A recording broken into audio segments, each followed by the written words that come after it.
Welcome to Guruvard channel. This is my next video. इस video में हम गूगल वर्कस्पेस का एडमिन पैनल देखेंगे और उसकी सेटिंग्स देखेंगे। आइए देखते हैं। तो ये हमारा एडमिन कंसोल है। इस एडमिन कंसोल के अंदर पहुंचने के लिए सबसे पहले दो ऑप्शंस हैं। या तो आप admin.google.com URL से पहुंच सकते हैं, otherwise if you are logged in Gmail आप वहां से भी आ सकते हैं।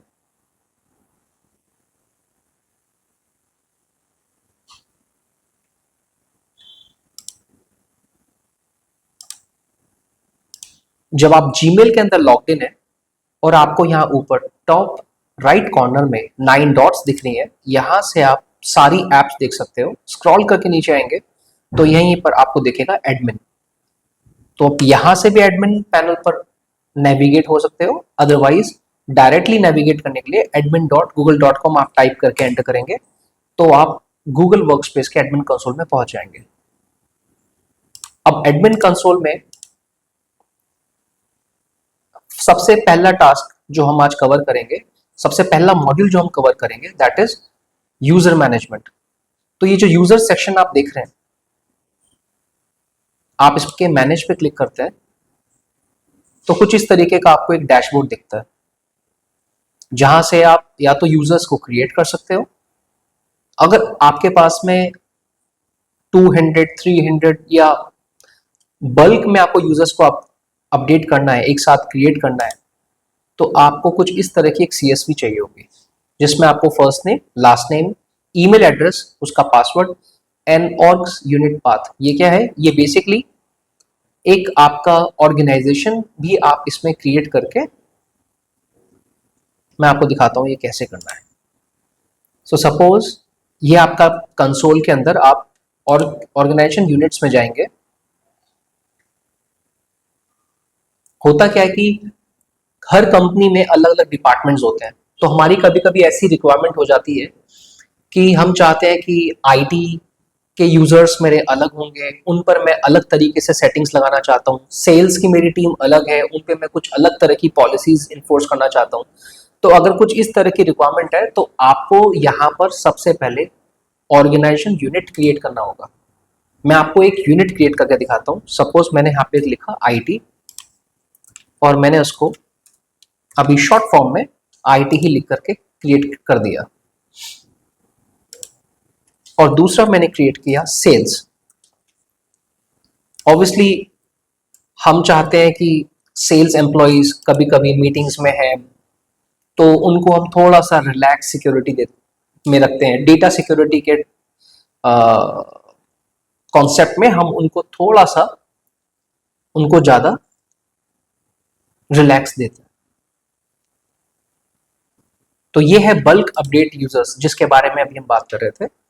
बल्क अपडेट यूजर्स के अंदर अगर आपके पास में कुछ बल्क में यूजर्स हैं जो आप नहीं चाहते कि 1 बाय 1 क्रिएट करने हो, सपोज आपके 1 या 2 या 5-10 एम्प्लॉय आपको क्रिएट करना है, तो बड़ा इजी है, आप 1 बाय 1 क्रिएट कर सकते हो। पर जब आपको बल्क में अपडेट करना होता है, क्रिएट करना होता है, तो आपको यहाँ से एक CSV एक पहले क्रिएट करनी है, जिसमें first name, last name, email address, password and organisation unit path आपको लिखना है।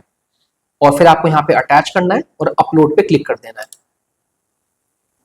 तो वो आपके सारे users in a single shot सब क्रिएट हो जाएंगे।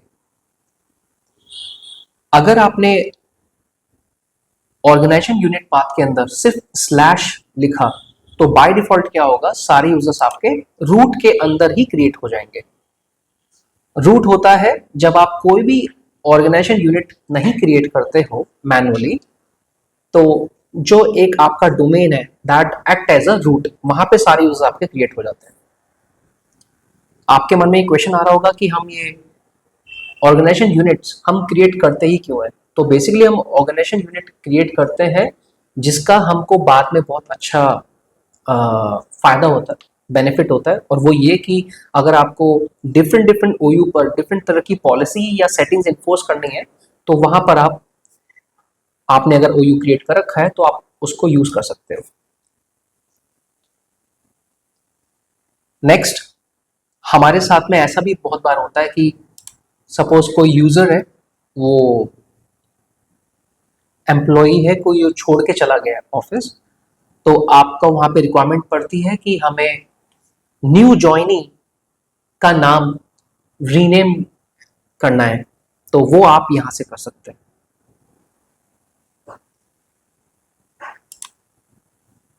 Rename a user, new employee,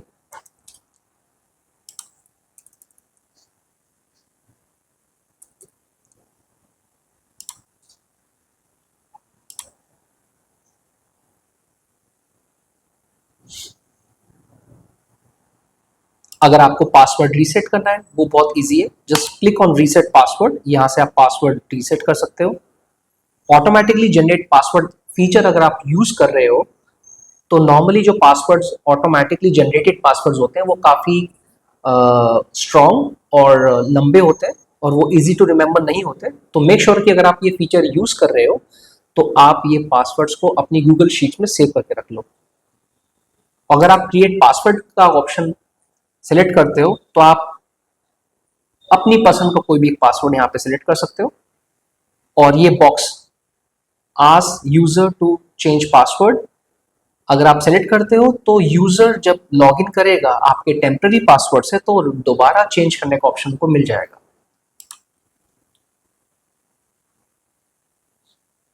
next is suspend the user, आप किसी यूजर को सस्पेंड भी करके रख सकते हो।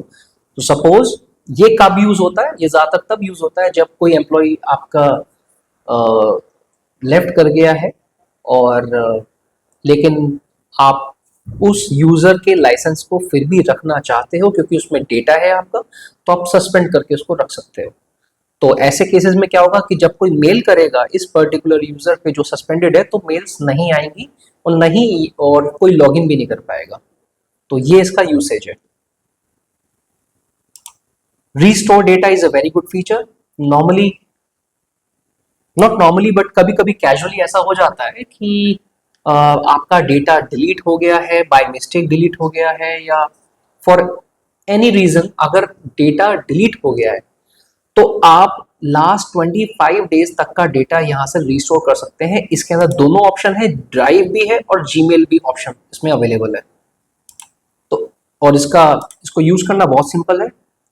अगर सपोज किसी यूजर का पिछले 4 या 5 दिन पहले डेटा डिलीट हो गया, तो आप जीमेल सेलेक्ट करो और 4 या 5 दिन पीछे जाओ, डेट रेंज आप अपने सेलेक्ट कर लो और आज तक की डेट डाल दो और रिस्टोर पे क्लिक कर दो। तो इस ऑप्शन से ये होगा कि पिछले 4 या 5 दिन का डेटा जो भी डिलीट हुआ है वो सब रिस्टोर हो जाएगा। कुछ टाइम लगता है इसमें, पर वो डेटा रिस्टोर हो जाता है। कभी कभी हमें ऐसी रिक्वायरमेंट आती है कि हम अपने एडमिन कंसोल के अंदर चाहते हैं कि कुछ कस्टम रोल्स बनाए जाएं। सो सपोज आपकी कंपनी में 200-300 एम्प्लॉइज हैं और आप नहीं चाहते कि मैं कंप्लीट अपने एडमिन कंसोल का सारा कंट्रोल किसी को दूं, तो ऐसे केसेस में गूगल के कंसोल के अंदर कुछ प्री डिफाइंड रोल्स होते हैं और कुछ ऐसे कस्टम रोल्स होते हैं जो आप खुद से क्रिएट कर सकते हो। अब हम बात करते हैं एडमिन रोल्स की।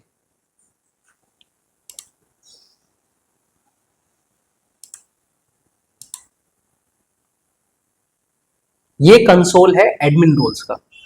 यहां पर आप देख सकते हो कि super admin, groups admin, group reader, group editor, user management admin, help desk, self service, ये सब रोल्स प्री डिफाइंड रोल्स हैं जो गूगल वर्कस्पेस के साथ में प्री डिफाइंड आपको मिले हैं। अब अगर आपको चेक करना है कि किसमें कितने प्रिविलेजेस और क्या चीज है, तो आपको यहां पर एक ऑप्शन दिख रहा है, व्यू प्रिविलेजेस। तो सुपर एडमिन कंसोल के अंदर मैं अगर सुपर एडमिन की बात करूं, तो सुपर एडमिन के पास में कंप्लीट राइट्स होते हैं और ग्रुप्स एडमिन के पास में सिर्फ ग्रुप्स को मैनेज करने का ऑप्शन होता है। और अगर आपको कस्टम रोल क्रिएट करना है तो आप कस्टम न्यू रोल पे क्लिक करके यहां से आप अपना एक कस्टम रोल क्रिएट कर सकते हो।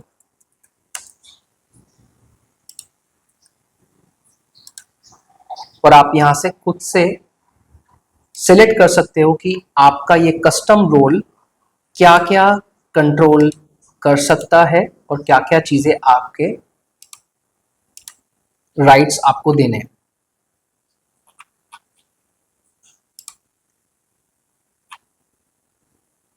इसका यूज केस बहुत अच्छा है और आपको कुछ मेरी नेक्स्ट वीडियोस में मैं हर एडमिन रोल के ऊपर एक छोटा छोटे वीडियोस आपको बना के दूंगा, जिससे आपको समझ में आएगा कि ग्रुप एडिटर और ग्रुप मैनेजर दोनों में डिफरेंस क्या है।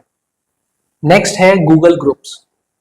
सो गूगल ग्रुप्स, अगर मैं माइक्रोसॉफ्ट की लैंग्वेज में बोलूं तो डिस्ट्रीब्यूशन लिस्ट होती है, लेकिन ये बहुत ही पावरफुल टूल है। ये केवल डिस्ट्रीब्यूशन लिस्ट है नहीं, इससे और बहुत एक्स्ट्रा फीचर्स इसके अंदर होते हैं। तो गूगल ग्रुप आप मल्टीपल पर्पस के लिए यूज कर सकते हो।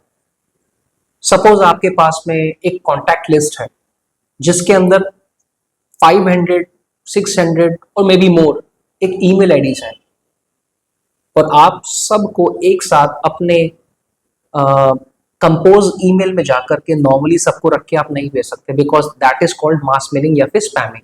हम वो चीज नहीं कर सकते, गूगल वो अलाउ नहीं करता। कोई भी अच्छा सॉल्यूशन ये आपको ऑप्शन नहीं देता। लेकिन अगर आपको गूगल ग्रुप आप यूज कर रहे हो तो बेसिकली आप यहां पर अपनी एक कॉन्टैक्ट लिस्ट क्रिएट कर सकते हो, जिसमें इंटरनल यूजर्स या एक्सटर्नल यूजर्स दोनों हो सकते हैं। ये डिपेंड करता है आपकी यूज केस के ऊपर। सपोज आपको वन वे कम्युनिकेशन के लिए एक ग्रुप चाहिए जिसमें सिर्फ और सिर्फ ग्रुप के ओनर या ग्रुप के मैनेजर्स ईमेल भेजेंगे, और जिनको आपने मेल भेजा है रेसिपिएंट्स वो आपको रिप्लाई नहीं कर पाएंगे। तो ऐसे ग्रुप्स को बोलते हैं अनाउंसमेंट ओनली ग्रुप्स।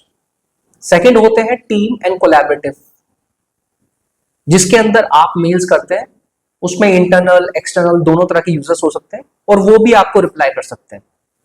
थर्ड होते हैं और भी ज्यादा ओपन और भी ज्यादा पब्लिक, जिसमें कि पब्लिकली कोई भी आपको ढूंढ सकता है, आपको मेल कर सकता है, जिसमें कि वो चाहे आपके ग्रुप के पार्ट है या नहीं है। तो वो डिपेंड करता है यूज केस के ऊपर। अब मैं आपको एक एक करके यूज केस बताऊंगा, तो आप थोड़ा सा रिलेट कर पाओगे कि किस जगह हमको क्या यूज करना है। तो basically beauty of Google workspace is कि ये बहुत ही फ्लेक्सिबल सॉल्यूशन है। अगर मैं आपको ये बताऊं कि यूज केसेस ये है और ये फीचर अवेलेबल है, तो आप देख पाओगे कि कहीं ना कहीं you can map your requirement with the feature available in Google workspace. अगर आपका रिक्वायरमेंट है कि मैं चाहता हूं मैं अपनी वेबसाइट के ऊपर एक इन्फो नाम का एक जेनरिक ईमेल आईडी बताऊंगा लोगों को, या सेल्स एट द रेट या सपोर्ट एट द रेट या IT एट द रेट, कुछ भी ऐसा जेनरिक ईमेल आईडी हमें वहां पर बताना है। जो भी उस ईमेल आईडी पर मेल करता है वो आपके बैकग्राउंड में टीम ऑफ एम्प्लॉइज को जाएगा। अब वो वन वे होगा, टू वे होगा, वो अलग अलग यूज केस पे डिपेंड करता है। Announcement only can be no reply, suppose no dash reply at the rate your company .com, कुछ इस तरीके का आपने एक ईमेल बनाया और ये आप यूज कर रहे हैं ट्रांजैक्शनल ईमेल्स भेजने के लिए या रिमाइंडर्स भेजने के लिए या नोटिफिकेशंस भेजने के लिए। उसमें आपने देखा होगा आपके पास में यूजुअली मेल्स आती होंगी नो रिप्लाई से, तो जब आप कभी रिप्लाई करते हो तो उन पे आप रिप्लाई नहीं कर पाते, आपको एक एरर मैसेज आ जाता है। तो उस केसेस में आप अनाउंसमेंट ओनली ग्रुप यूज करेंगे। सेकंड है team and collaborative. So suppose आपकी कंपनी के अंदर एक नया प्रोजेक्ट आया और आपने प्रोजेक्ट 1 के नाम से अपना एक ग्रुप ईमेल आईडी बना दिया, जिसके अंदर आपके 40, मैं एक रैंडम नंबर ले रहा हूं, तो 40 आपके एम्प्लॉइज उसके अंदर है, जिसमें कि 30 आपके एम्प्लॉइज है और 10 आपके एक्सटर्नल क्लाइंट्स है या वेंडर्स उसके अंदर इंक्लूडेड है। हाइपोथेटिकली जब भी आप ऐसे प्रोजेक्ट 1 वाले ग्रुप के अंदर आप मेल कर रहे हैं और वहां से रिप्लाई हो रहे हैं, it makes your complete communication very effective, बहुत इजी कर देता है। रादर देन कि हर चीज आपके मेल बॉक्स में आ रही है, आप अपने ग्रुप की मेल आईडी का भी अपना एक कोलैबोरेटिव इनबॉक्स होता है, जहां से you can scroll down and you can check all the mail trails, वहां से भी आप चेक कर सकते हैं। तो ये यूज केस है आपके टीम या कोलैबोरेटिव ग्रुप्स के लिए।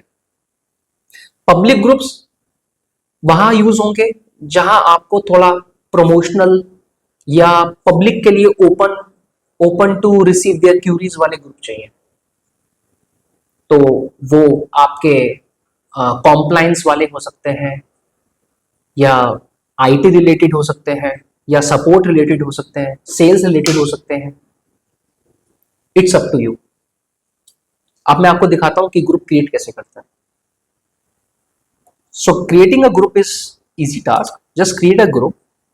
ग्रुप का नेम, ईमेल एड्रेस, ग्रुप का डिस्क्रिप्शन एंड ग्रुप का ओनर कौन होगा, ये आपको यहां पे बताना है। For emails and distribution list यहाँ पे चेक्ड है, ये आपको चेक करना है। जस्ट फॉर टेस्टिंग पर्पस मैंने एक टेस्ट नाम का एक ग्रुप ईमेल आईडी यहाँ पे बनाया है, और सिंस मेरे पास अभी यहाँ पर एक ईमेल आईडी क्रिएटेड है, मैंने उसको as a group owner create कर दिया। मैंने इसको अभी अनचेक ही रहने दिया है। इसका यूज केस मैं आपको नेक्स्ट में बताऊंगा। अब हम नेक्स्ट में आए तो आपने देखा बाय डिफॉल्ट यहाँ पर public, team, announcement only, restricted and custom, ये 5 ऑप्शंस अवेलेबल है। और 5 ऑप्शंस के नीचे आप देखेंगे तो यहाँ पर आपको एक्सेस सेटिंग्स अलग से दिया हुआ है। तो अगर हम देखें पब्लिक के अंदर बाय डिफॉल्ट ये चेक बॉक्सेस पहले से फिल्ड है। अगर मैंने कोई भी एक चेकबॉक्स को यहां से हटाया तो ऑटोमेटिकली वो आपका एक कस्टम रिक्वायरमेंट बन गया। अगर टीम पे जाएंगे तो टीम के अंदर ये सेटिंग्स है, अनाउंसमेंट्स के अंदर ये सेटिंग्स है, रिस्ट्रिक्टेड के अंदर, और कस्टम के अंदर आप अपने हिसाब से कस्टमाइज कर सकते हैं कि आपको किस तरह की सेटिंग चाहिए।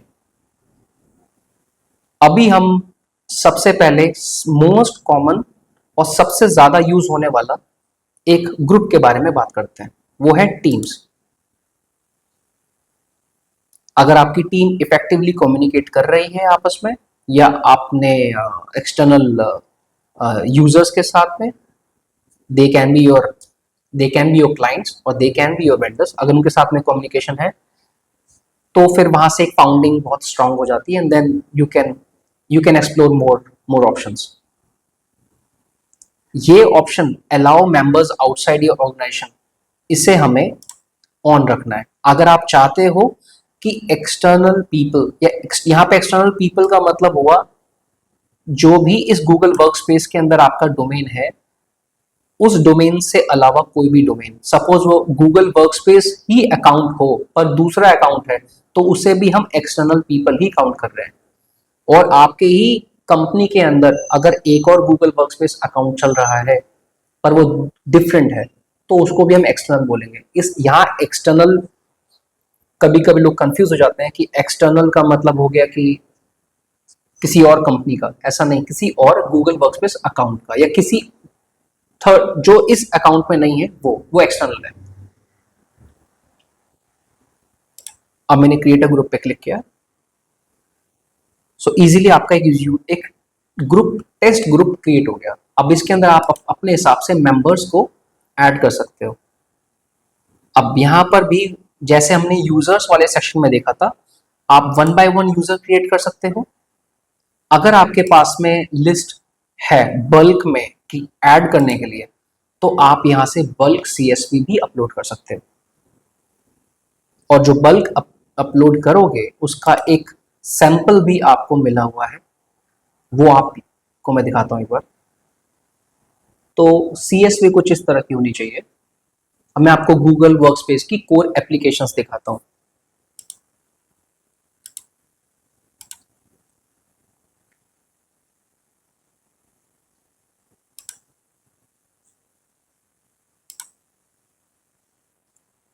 तो बाय डिफॉल्ट जब आप गूगल वर्कस्पेस अकाउंट के अंदर वर्कस्पेस की सब एप्स को देखते हैं तो बाय डिफॉल्ट सब ऑन होती है। पर जैसा कि मैंने आपको बताया था कि जब हम ऑर्गेनाइजेशन यूनिट क्रिएट करते हैं तो उसके कुछ बेनिफिट्स भी होते हैं जो आपको बाद में मिलेंगे। अब सपोज आपका यूज केस है कि आप चाहते हैं कि आप अपने आईटी टीम को किसी पर्टिकुलर एक गूगल वर्कस्पेस की एप्लीकेशन का एक्सेस नहीं देना चाहते, तो उसके लिए आपने जो ओयू क्रिएट किया था वो यहाँ पर बहुत हेल्पफुल होगा। मैं आपको दिखाता हूँ कैसे। मान के चलते हैं कि आपने अपने आईटी वाले ओयू के अंदर कुछ यूजर्स को रखा हुआ है और आप नहीं चाहते कि उनको मैं सपोज गूगल कीप का मैं एक्सेस नहीं देना चाहता, तो आप यहां से ऑफ कर सकते हैं। अब वो कैसे करेंगे एक बार मैं दिखाता हूं। सपोज आप आईटी, सबसे पहले आपको उस ओयू के अंदर क्लिक करना है जिस ओयू के लिए आप वो पर्टिकुलर सर्विस को ऑफ करना चाहते हैं। जैसा कि आप देख सकते हो मैंने अभी आईटी पे क्लिक किया है और अभी सारे एप्लीकेशंस ऑन दिखा रहा है और साथ में दिखा रहा है इनहेरिटेड, क्योंकि आपके पेरेंट पर सारी एप्लीकेशंस ऑन है और ये ओयू आपका एक चाइल्ड की तरह काम करता है, तो वो सारे रूल्स अपने ऊपर अप्लाई करता है जो आपके रूट पर है। लेकिन हम नहीं चाहते कि आईटी को हम गूगल कीप का सर्विस दें, तो यहां से आप ऑफ क्लिक करेंगे तो अब आप पढ़ सकते हैं Google keep will be turn off for all users in IT.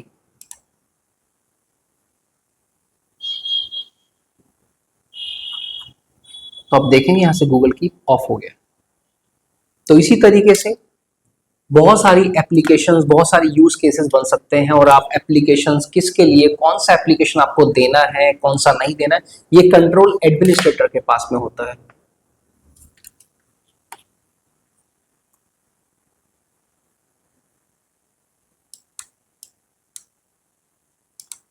अब हम बात करते हैं स्टोरेज की। अभी देखा यह जा रहा है कि जो लोग पिछले 5, 6, 7 या ज्यादा टाइम से गूगल वर्कस्पेस यूज कर रहे हैं, कहीं ना कहीं उनका स्टोरेज का उनको या तो चैलेंज आ रहा है या उनको एक्स्ट्रा स्टोरेज लेने की रिक्वायरमेंट पड़ रही है। तो पहले होता यह था कि बिजनेस स्टार्टर प्लान में आपको 30 जीबी का स्टोरेज मिलता था, जो एक यूनिफाइड स्टोरेज होता था जो आप अपने Gmail, mail box, Google drive और गूगल फोटोज के अंदर आप यूज करते थे। अभी गूगल ने एक बहुत अच्छा ये काम किया है कि उन्होंने एक पूल स्टोरेज क्रिएट करा है। तो बेसिकली अगर आपके गूगल वर्कस्पेस अकाउंट के अंदर 10 ईमेल आईडीज हैं और सबको 30 जीबी का स्टोरेज अलॉट हुआ है, तो आपका टोटल हो गया 30 इंटू 10 विच इज 300 जीबी। अब हो सकता है कि सभी 10 लोगों को 30 जीबी स्टोरेज की जरूरत ना हो, 8 लोग आपके कम यूज करते हो और 2 आपके बहुत पावरफुल यूजर हो, तो अब आपका ये 300 जीबी का जो पूल स्टोरेज है आप आपस में डिवाइड कर सकते हो, मैनेज कर सकते हो, और वो होता है स्टोरेज मैनेजमेंट से। और मैं आपको दिखाता हूं।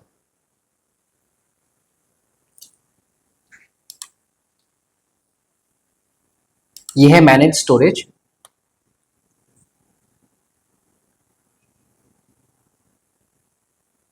अभी ये टर्न ऑफ है, तो जब ये टर्न ऑफ होता है तो बाय डिफॉल्ट क्या होता है, आपका ये 60 जीबी का स्टोरेज ऑटोमेटिकली सबके अंदर, सभी लोगों के लिए या जितने भी यूजर्स हैं उन सब के लिए एक ऑटो पूल स्टोरेज बना देता है।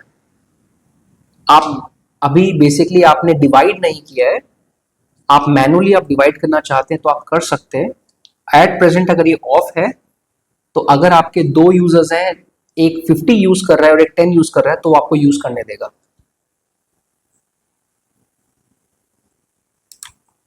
अगर आप इसको टर्न ऑन करते हैं तो वो आपसे स्टोरेज की लिमिट पूछता है कि आपको कितना लिमिट देना है, और अभी जो भी मैं हम लिमिट दूंगा वो लिमिट के हिसाब से फिर आगे हम अपने यूजर्स का एक लिमिट, स्टोरेज का एक लिमिट सेट कर देते हैं।